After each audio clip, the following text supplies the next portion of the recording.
তিন দিনের সফরে কুয়েত যাচ্ছেন সেনাপ্রধান। বাংলাদেশ সেনাবাহিনী প্রধান জেনারেল ওয়াকারুজ্জামানের নেতৃত্বে ৫ সদস্যের একটি প্রতিনিধি দল ৩ দিনের সফরে আজ কুয়েত যাচ্ছেন।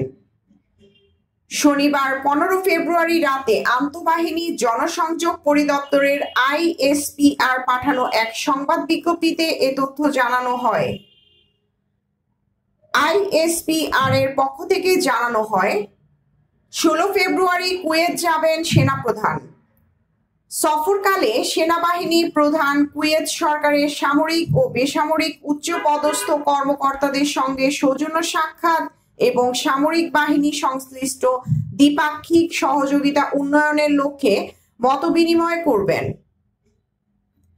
এই সফরের মাধ্যমে কুয়েতে বাংলাদেশ থেকে দক্ষ জনবল নিয়োগ ও অপারেশন কুয়েত পুনর্গঠনে OKP নিয়োজিত বাংলাদেশি সদস্যদের মনোবল বৃদ্ধি সহ কুয়েত সশস্ত্র বাহিনীর সঙ্গে সম্পর্ক আরো সুদৃঢ় হবে বলে আশা করছে ISPR।